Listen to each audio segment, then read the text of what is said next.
Ujú. Se abría sobre un monismo, sobre un materialismo y sobre una antropología histórica que era acogida con tanto más fervor por la joven guardia psiquiátrica, por los surrealistas y por los comunistas, cuanto que situaba a la paranoia y a la locura en general, no ya como un fenómeno deficitario que correspondía a una anomalía, sino como una diferencia o una discordancia en relación con una personalidad normal.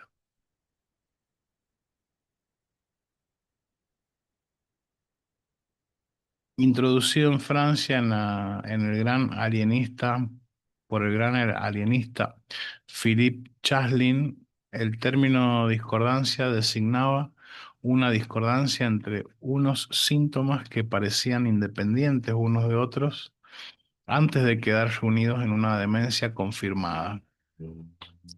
Chaslin clasificaba en las locuras llamadas discordantes la hebefrenia, la locura paranoide y la locura discordante verbal.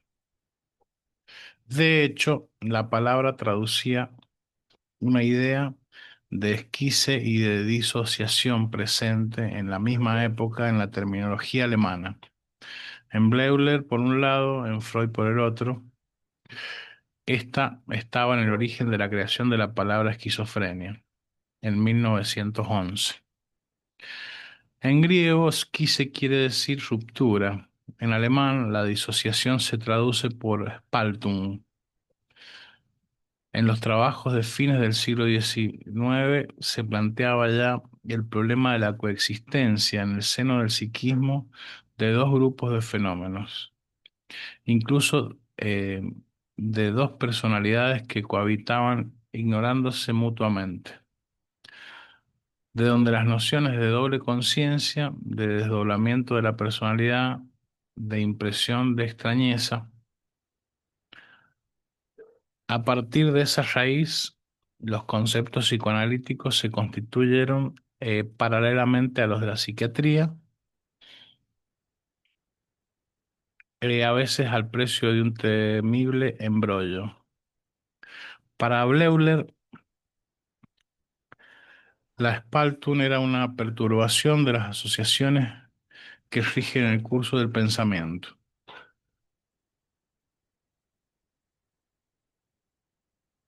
La división de la Spaltung eh, era una perturbación de las asociaciones que rigen el curso del pensamiento, de donde la denominación de esquizofrenia quedaba testimonio de la existencia primera de esa perturbación. El síntoma primario era la expresión directa del proceso mórbido, mientras que el síntoma secundario era la reacción del alma enferma ante esa patogenia. En cuanto a la Selbstspaltung, designaba no ya una perturbación, sino una verdadera disgregación de la personalidad. En la terminología bleuleriana, como en la disociación o la discordancia, en el sentido francés, la psicosis tenía por origen un déficit.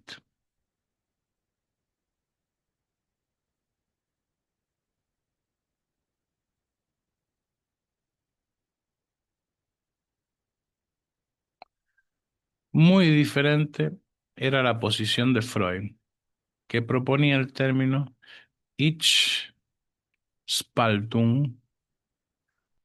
lo traducen aquí como hendidura del yo, para designar una división intrapsíquica en la que el sujeto estaba separado de una parte de sus representaciones.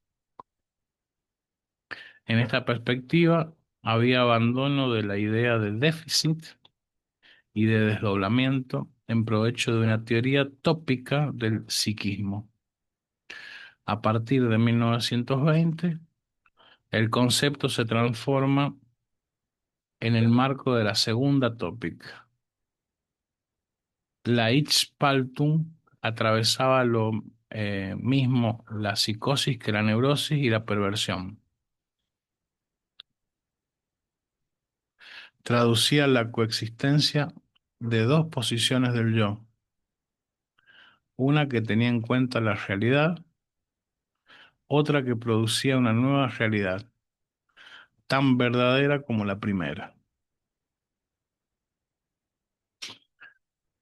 Entonces, coexistencia de dos posiciones del yo, una que tenía en cuenta la realidad y otra que producía una nueva realidad, tan verdadera como la primera.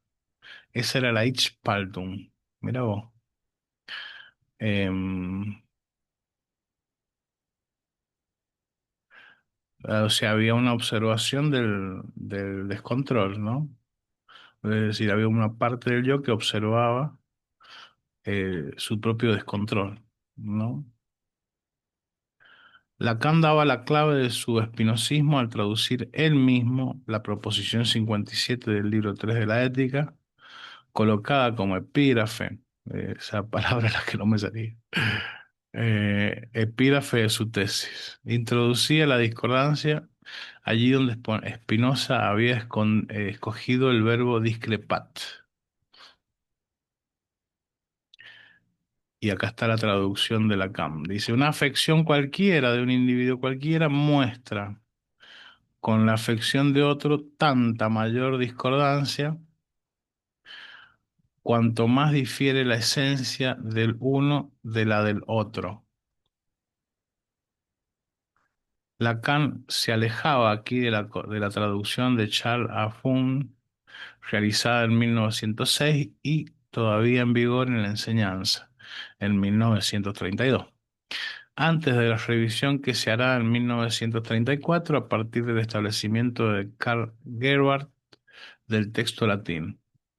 De hecho, Spinoza empleaba dos verbos, discrepant, que quiere decir discrepar, apartarse, y different, que quiere decir diferir. Allí donde Apun solo utilizaba uno, de donde esta traducción, la de Apun, ¿no? Una afección cualquiera de cada individuo difiere del otro, em, tanto como la esencia de la una difiere de la esencia de la otra.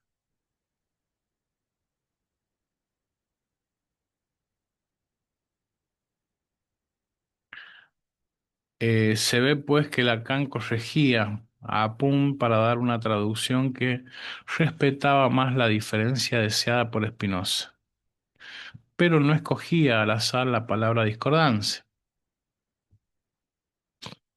A ver, leamos la de Lacan de vuelta.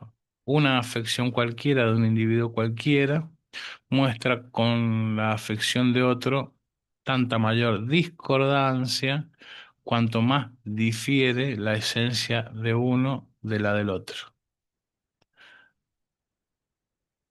Eh, y la definición de Apum es una afección cualquiera de cada individuo difiere del otro tanto como la esencia de una difiere de la esencia del otro.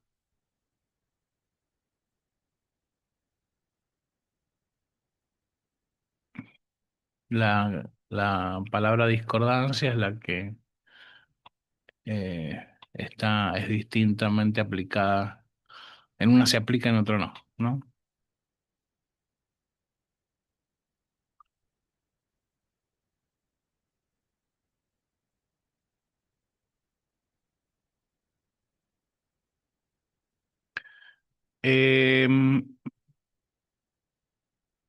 Entonces se ve pues que Lacan corregía a Pun para dar una traducción que respetaba más la diferencia deseada por Spinoza, pero no escogía al azar la palabra discordancia. Le atribuía un valor de interpretación.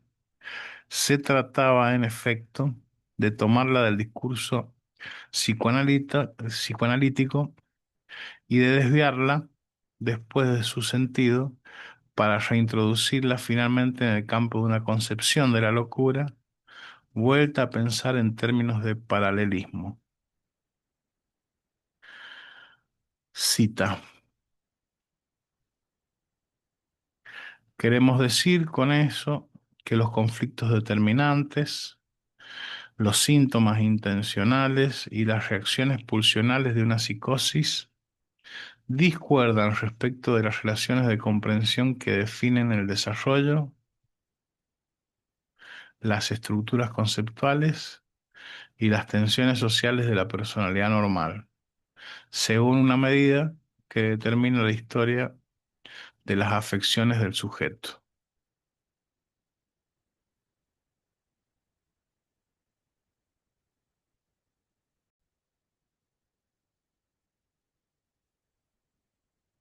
Dicho de otra manera, las afecciones llamadas patológicas y las afecciones llamadas normales forman parte de una misma esencia que define su discordancia.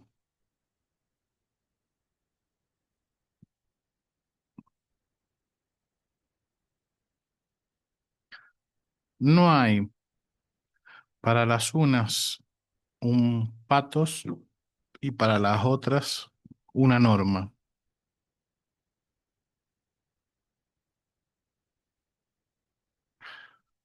La discordancia, lo mismo, puede atravesar al sujeto definiendo la relación entre su personalidad ordinaria y un accidente psicótico que marcar la oposición entre un individuo psicótico y una personalidad normal.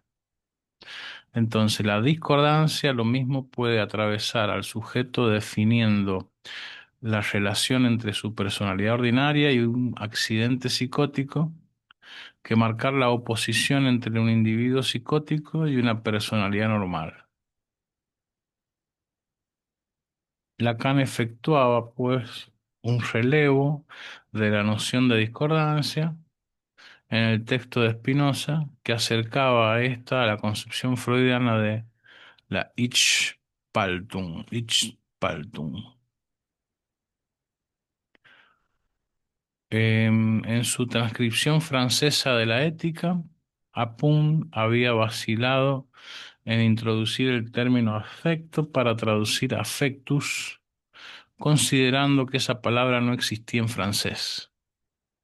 No quería recurrir a un equivalente del alemán, affect. Había traducido pues affectus por afección. Pero en 1932 Lacan no pensó en rectificar a Apun cuando hubiera podido, refiriéndose a Freud, emplear el término affect.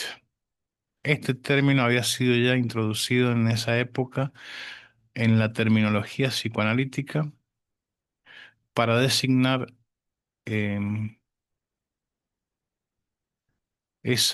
sea una repercusión, sea la expresión subjetiva de la cantidad de energía pulsional. Se ve pues aquí también que Lacan no dominaba el vocabulario conceptual del psicoanálisis a la vez que había captado ya lo esencial del descubrimiento freudiano. Necesitará 20 años para hacer adecuado su relevo teórico del freudismo y su relectura de los conceptos freudianos. Observemos de pasada que habrá que esperar también al año 1988 para que aparezca, bajo la pluma del filósofo Bernard Paultrat, una traducción francesa de la ética que tenga en cuenta a la vez el affect freudiano y la discord lacaniano, de donde la nueva versión de la proposición 57 del libro 3, cualquier afecto de cada individuo discuerda del afecto del otro, tanto como la esencia de uno difiere de la esencia del otro. Esta reutilización de la filosofía spinoziana proporciona un indicio precioso sobre la manera en que procedía Lacan en su lectura de los textos. Con la ética se entregaba a un comentario que consistía no en tomar de ella conceptos, sino en traducirlos, es decir, en darles una significación nueva. Lacan prefería ya un sistema de incorporación a un sistema de distanciación. En lugar de inspirarse en un modelo o de descifrarlo, le imputaba una interpretación, la suya, y hacía de esta la única posible.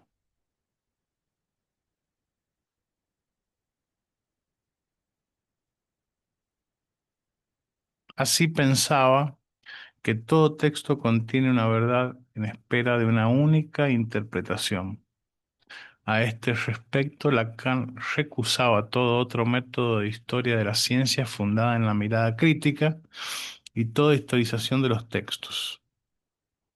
A sus ojos, un corpus no podía convertirse al filo del tiempo, en la suma de todas sus lecturas posibles. A sus ojos, un corpus no podía convertirse al filo del tiempo en la suma de todas sus lecturas posibles.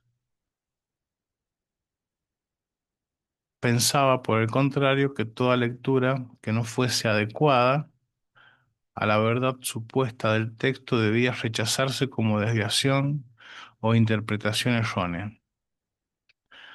Por eso se atribuía, frente al corpus, que utilizaba una posición de legislador y de traductor de la verdad verdadera. Comentaba los textos según un modo de conocimiento que simulaba el modo de conocimiento paranoico. No nos extrañara, no nos extrañará pues que haya podido, en la estela del surrealismo, rehabilitar la paranoia hasta el punto de hacer de ella un equivalente discordante de la personalidad llamada normal. Bueno, eh, vamos a creerle a la Rudinesco, ¿no? Este, tenemos un Lacan un tanto más ligado a la exégesis, a la hermenéutica en este punto, sosteniendo que hay una interpretación adecuada de cada texto en esta época alrededor de los años 30, ¿no? 1930. Y bueno, eso muestra cómo fue evolucionando con el paso del tiempo, ¿no? En 1931, en su estudio sobre la esquizofrenia, Lacan tomaba en cuenta las experiencias de la Inmaculada Concepción, a la vez que sí seguía siendo tributario de una concepción clásica del automatismo, pero ese mismo año el encuentro con Dalí empezaba a dar sus frutos. Lo conducirá pronto a rechazar el automatismo y a inscribir en el corazón del alma humana la plena significación antropológica de la locura.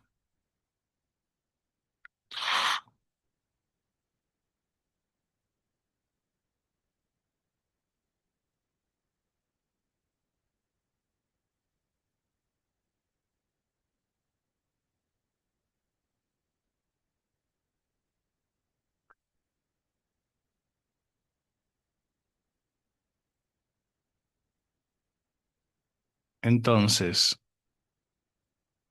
rechazar el automatismo y a inscribir en el corazón del alma humana la plena significación antropológica de la locura. Terminada en el otoño del 32, la tesis sobre la paranoia estaba pues atravesada por un movimiento de reapropiación de las posiciones surrealistas.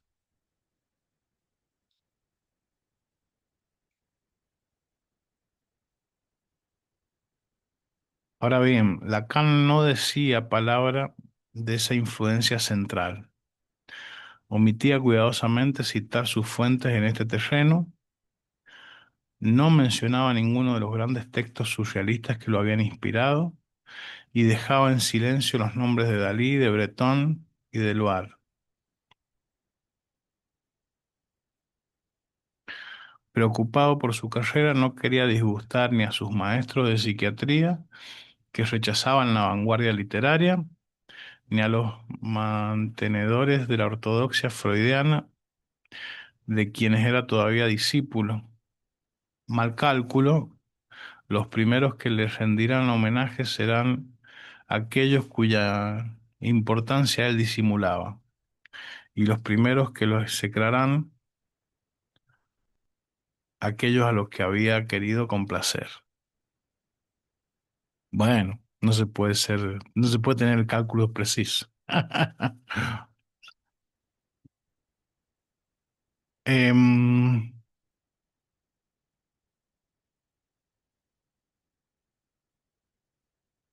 o sea, el surrealismo em, le va a rendir homenaje a Lacan, dice, y toda el área psiquiátrica de sus maestros, los van a, em, aquí usa la palabra execrar, este, sí, le van a quitar, bueno, la expulsión de la asociación de psicoanálisis, eh, es expulsado, no me acuerdo las siglas, em, em, de la escuela que es expulsado de Lacan, calculo que a eso se referirá, ¿no? Seguimos leyendo. Dice, interno en el hospital Santa Ana, Lacan vivía en un modesto departamento amueblado, feo y oscuro, situado en la planta baja de un edificio de la calle La Pompe, a 2 pasos del bosque de Boulogne.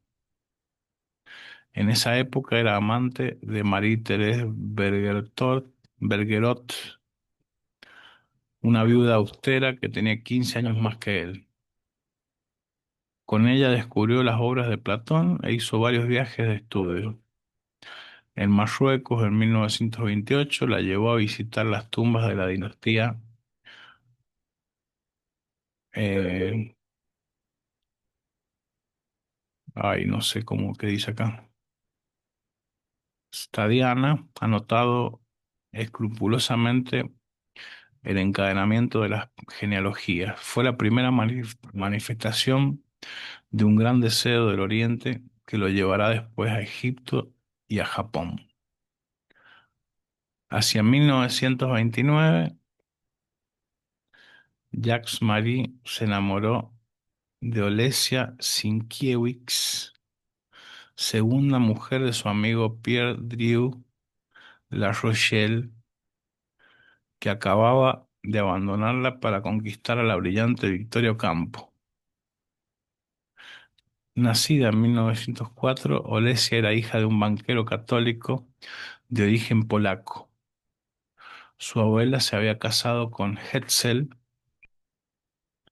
el editor famoso de las novelas ilustradas de Julio Verne. En cuanto a su madrina, había sido la mujer de Alexandre Dumas, hijo. Con sus 2 hermanas, Olesia se había educado, pues, en una atmósfera sensible y refinada, repartiendo su tiempo entre el departamento eh, familiar de la Plaine Monsieur, del castillo de Dumas en Marly, y la casa de Bellevue heredada de Hetzel. Drew se había inflamado por el espíritu travieso y el aspecto andrógino de esa mujer que despertaba en él una fuerte pulsión homosexual. Quebrantada por un amor desdichado, Olesia había renunciado a toda relación carnal con los hombres hasta el día que había sucumbido al encanto de aquel gran seductor.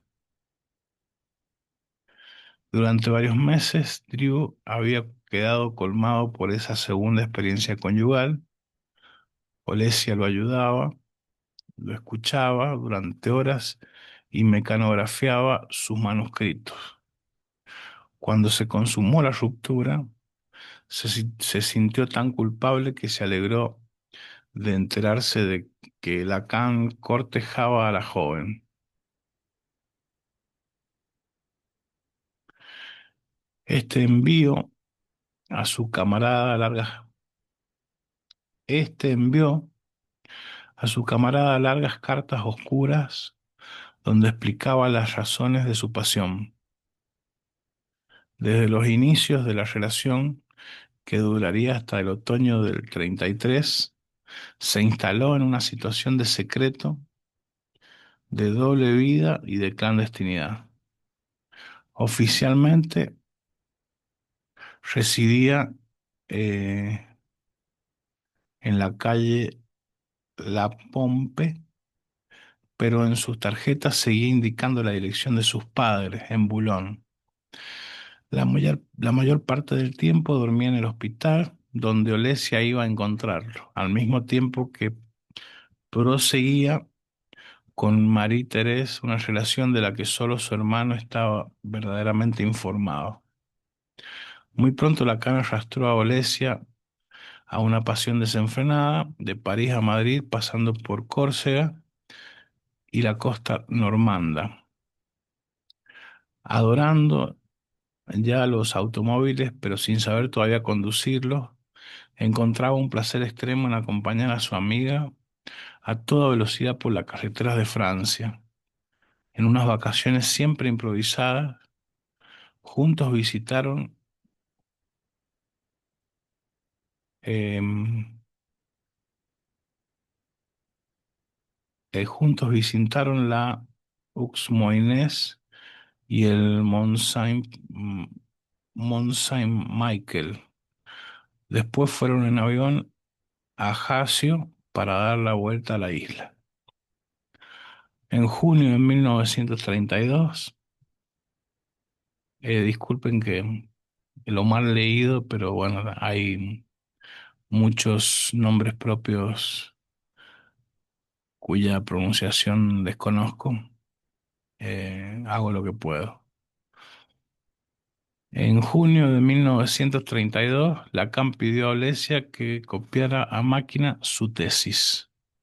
Varias veces por semana tomó la costumbre de subir de cuatro en cuatro los escalones de la encantadora guardilla de la calle Garancier, donde ella se había instalado en febrero.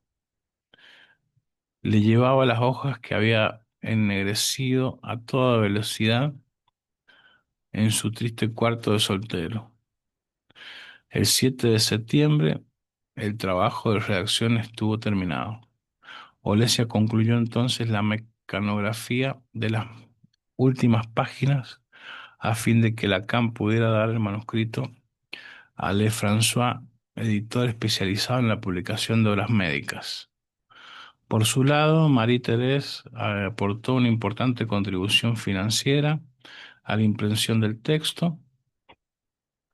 Mencionada por sus iniciales, figuraba bajo la sigla de MTV como destinataria de la obra y como figura emblemática de una Bildung privada. La tesis estaba dedicada a ella en una página entera con ayuda de una cita redactada en griego. No estaría ante lo que estoy sin su asistencia.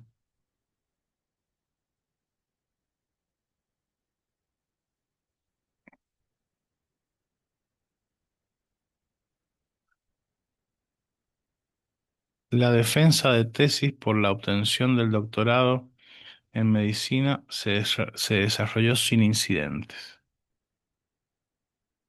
La defensa de tesis para la obtención del doctorado en medicina se desarrolló sin incidentes durante una tarde de noviembre. en una de las salas de la Facultad de Medicina. Durante una hora, Lacan se pitorreó ante un jurado presidido por Henri Claude, daba la espalda a un público compuesto de alrededor de 80 personas, entre ellas Olesia y Marie-Thérèse. Ahí estaban las dos amantes, mira vos. No se habían conocido nunca e ignoraban cada una la presencia de la otra. Sin embargo, las dos habían frecuentado a los camaradas de de Santana que se encontraban allí para escuchar la presentación del que encarnaba la vanguardia de la nueva psiquiatría. Mira vos, em, ya estaba anotado como Lacan como la encarnadura de la vanguardia de la nueva psiquiatría. Ellos habían visto a menudo llegar a Olesia por la tarde a la sala de guardia y le habían dado el mote de agua fresca por referencia a una obra de teatro de Drew La Rochelle montada por Louis Jouvet, con Pierre Renoir y Valentin Tessier. En cuanto a Marie-Thérèse, la llamaban la princesa. Nunca dormía en el hospital, pero mandaba a veces a su protegido una botella de leche fresca para las mañanas difíciles. Entre murmullos y ansiedad transcurrió el tiempo de la defensa de tesis, como en el escenario de un teatro donde el decorado en trampantojo sugería que cada uno se mirase sin reconocerse, al modo de los criados transformados en amos o de las mujeres disfrazadas de hombres. Solo faltaba en la ceremonia Marguerite Pantin. La Marguerite Pantin, que es eh, em, el caso que llevaba adelante Lacan de la mujer esta que intentó asesinar a la actriz. Solo faltaba en la ceremonia Marguerite Pantin. Lacan conservará de esa defensa de tesis un recuerdo muy malo. En agosto de 1933, en una carta a Blesia, eh, tronaba ya contra esos años de clínica que decía le habían hecho perder un tiempo precioso. Después de la guerra, durante un coloquio en Bonneval, tendrá un movimiento de mal humor retrospectivo. ¿Qué, forma de escribir tan rara que tiene esta mujer, por Dios? Eh, por supuesto, eh, por ahí tiene que ver con la traducción, pero es muy extraño, ¿no? Por eso tampoco puedo leer tan bien, digamos, de corrido. Después de la guerra, durante un coloquio en Bonneval, tendrá un movimiento de mal humor. ¿Tendrá un movimiento de mal humor? ¿Qué manera de decir es esa, no? Retrospectivo contra uno de los sinodales, a quien reprochará haber tenido para con él un gesto de rigidez. Finalmente, más tarde aún, se mostrará reticente cuando se hable de reeditar la obra, que se había vuelto inencontrable. Otra palabra, inencontrable. Esta actitud de rechazo progresivo es comprensible si se sabe hasta qué punto la orientación de Lacan irá en sentido contrario a lo que se anunciaba en la tesis. No solo ninguna ciencia de la personalidad verá la luz, sino que ninguna entidad autopunitiva de tipo lacaniano vendrá a enriquecer la nosología psiquiátrica. Lacan no hará su carrera como psiquiatra, sino a partir del psicoanálisis. Y olvidará que su tesis señalaba su primera intervención en el campo del freudismo, hasta el punto el mismo, de fechar él mismo esa intervención en 1936.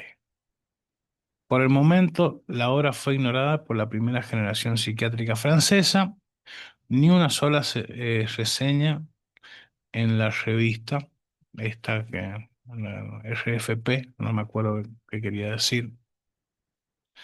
Ni siquiera Edouard Pichon hizo ninguna alusión al acontecimiento. Lacan se sintió vejado por ello, pero estaba tan seguro de haber entrado con éxito en el campo del psicoanálisis que no vaciló en enviar su tesis a Sigmund Freud, mostrando así que trataba de conseguir el reconocimiento del jefe supremo, más allá de sus discípulos franceses. Horrible decepción, en enero del 33 recibió una respuesta lacónica de Viena. Gracias por el envío de su tesis. Mirá vos, no sabía que habían tenido algún intercambio Freud y Lacan. Eh,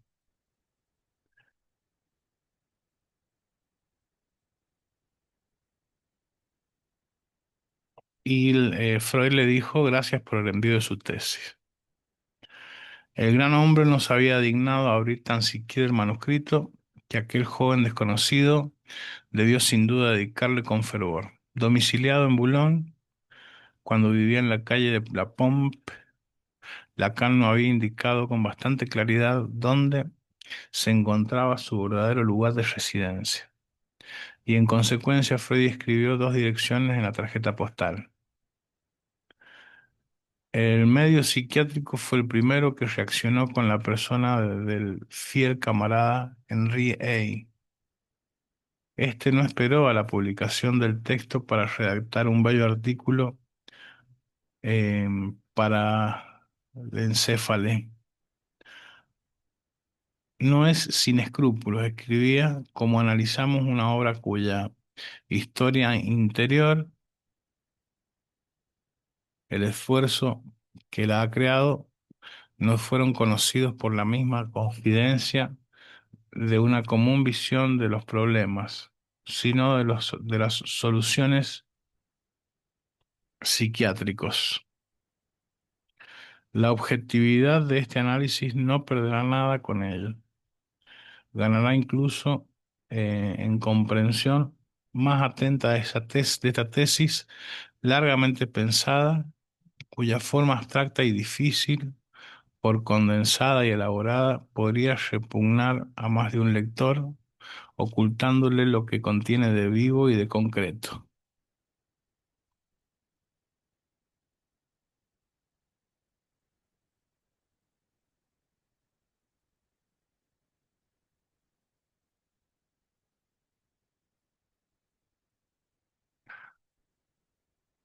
Bien, entonces en la revista esta le estaban tirando onda a Lacan, digamos, ¿no?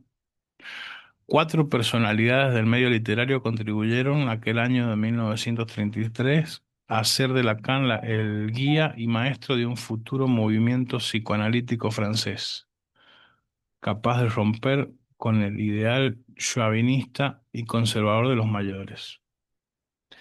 Este se vio así impulsado al escenario político de la extrema izquierda intelectual,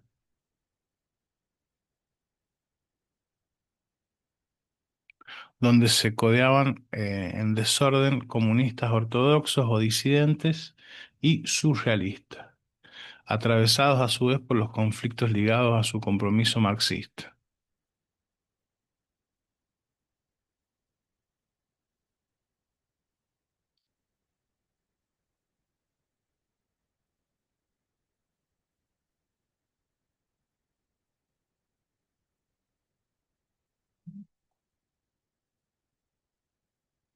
En la, en una palabra, aquel ferviente admirador eh, de Maurras, alimentado con las novelas de Leon Bloy e indiferente a toda toma de posición política real, se vio percibido como el cantor de una doctrina materialista en el terreno de las enfermedades del alma. El primero que se expresó a este respecto fue Poul Nielsen en La Humanité del 10 de febrero de 1933. Cita, es una tesis de doctorado en medicina, escribía, y el género puede parecer bastante ajeno a nuestras notas de lectura, pero hay que señalar un libro que, contra las principales corrientes de la ciencia oficial, a pesar de las precauciones que debe tomar el autor de una tesis universitaria, traduce una influencia muy clara y muy consciente del materialismo dialéctico.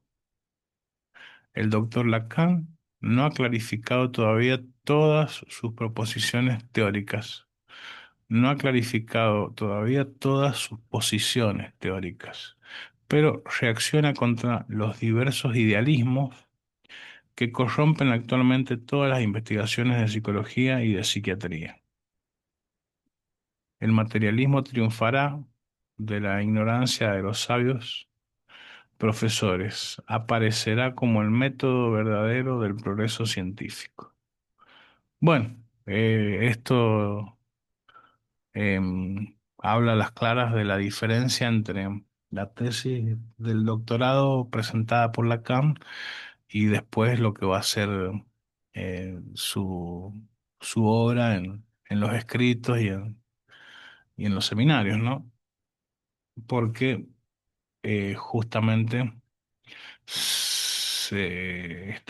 Lacan está más del lado del idealismo, aunque quizás no sea idealista, que del materialismo, digamos, ¿no? Eh, Hay una frase que se dice que es el nuevo materialismo, es el significante, em, que más o menos eh, hace pensar en qué términos se lo puede ubicar a Lacan, ¿no? Dice, en mayo del 1933, René Crevel tomó a su vez la pluma para hacer el elogio de esa tesis en un artículo de Le Surrealisme et un service de la Revolución. Más implicado que Nizan en la batalla contra el psicoanálisis oficial, estaba desgarrado por su adhesión al partido, por su homosexualidad y por su doble amistad con Bretón y con Aragón,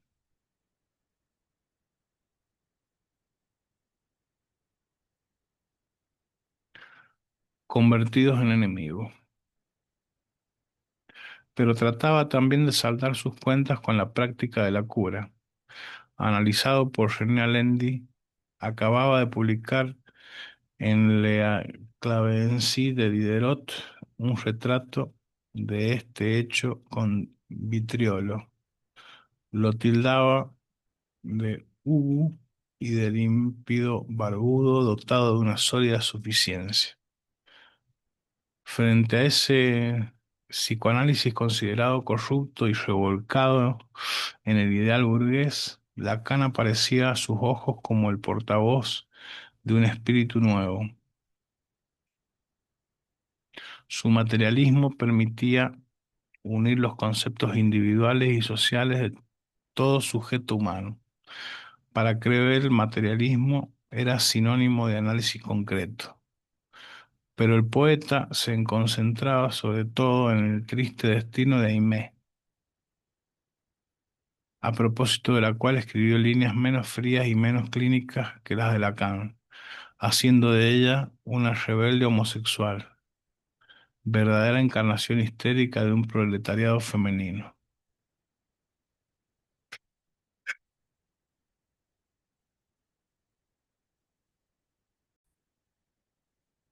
Bueno, entonces nos habíamos quedado con el poeta Crevel, que estaba más preocupado por Aimé que por la tesis en realidad. Entonces, a propósito de la cual escribió líneas menos frías y menos clínicas que las de Lacan, haciendo de ella una rebelde homosexual, verdadera encarnación histérica de un proletariado femenino. Aimé no se detiene, no se arregla por el camino, va hasta un admirable estado convulsivo, enloquecido y enloquecedor. Sus impulsos chocan con un bloque abominablemente incomprensivo. Sus necesidades de solidaridad moral, intelectual han sido pisoteadas en todas las esquinas. Creyó deber ir hacia los hombres. Después de ese gran homenaje al doble femenino de sí mismo, Krevel anunciaba que Freud había cometido el error de rechazar el comunismo a la Unión Soviética y el análisis marxista, y que había fracasado por consiguiente de revolucionar el mundo. Esto está lo bastante cansado para apegarse a sus cachivaches. Se le perdona, pero ¿qué joven psicoanalista tomará la palabra? Consagrado como cabecilla de un freudismo realzado de marxismo y prometido a la gran noche de la revolución futura, Lacan fue saludado igualmente en junio del 33 por Salvador Dalí en el primer número de Minotauro. Volviendo a las ideas que le eran familiares, el pintor decía su admiración por la tesis de Lacan. A ella le debemos el hacernos por primera vez una idea homogénea y total del fenómeno fuera de las miserias mecanicistas en que se empantana la psiquiatría corriente. Tal era también el punto de vista de Jean Bernier, que redactó para la Crítica Social un artículo documentado en el que situaba la obra de Lacan en el campo de la historia de la psiquiatría. Escritor, periodista y aficionado a los deportes, Bernier pertenecía a la misma generación intelectual que Breton y Aragón. Como ellos, había atravesado los horrores de la Gran Guerra para emprender después el camino de la impugnación radical de la sociedad burguesa. Con Boris Savarine, primer fundador del Partido Comunista Francés, había aportado su apoyo a Trotsky en 1924, cuando el 13º Congreso del Partido Comunista Soviético. 2 años más tarde había conocido a Colette Peinot, mujer tuberculosa y apasionada, lanzada perdidamente a las aventuras de la revolución hasta el punto de vivir en un kolkhoz junto a los campesinos más pobres. De ese amor loco por el bolchevismo había regresado enferma, y de su pasión por Bernier escapará mediante una tentativa de suicidio. Una bala a unos centímetros del corazón. En Leningrado había tenido una relación tormentosa con Boris Pilniak, y en Berlín había conocido junto a Eduard Trautner, maestro en escatología, una vida de mujer golpeada y de heroína sadiana.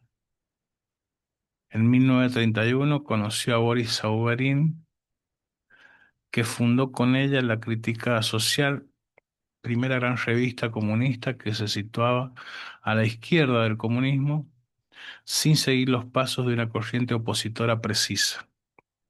La pareja reunió a su alrededor a antiguos miembros del Partido Comunista y a escritores como Raymond Queneau, Jacques Baron, Michael Leiris y Jean Piel.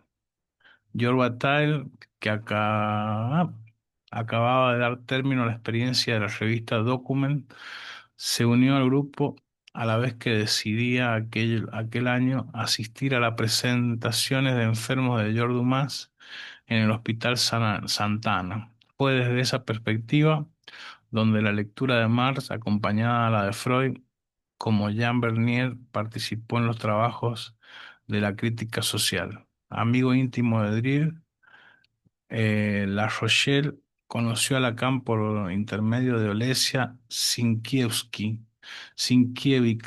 en el momento en que éste publicaba su tesis. Al contrario que Nizam, que Dalí y que Kleber, dirigía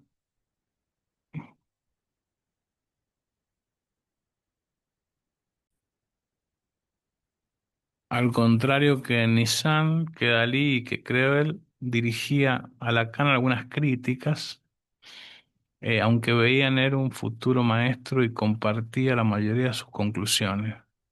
Les reprochaba un estilo oscuro, una ausencia de reflexión sobre la sexualidad infantil de Aimé y una verdadera indigencia en el dominio terapéutico. Expresaba así una oposición izquierdista respecto del psicoanálisis y de la psiquiatría, acusados de descuidar la dimensión social de la psicosis y de no denunciar suficientemente la acción patógena ejercida por la sociedad burguesa sobre los individuos. Bueno, aquí termina este capítulo. Em, Seguimos la próxima. Em, Muy disgustado por esta forma de escribir que tiene que me confunde mucho. Bueno, vamos a seguir.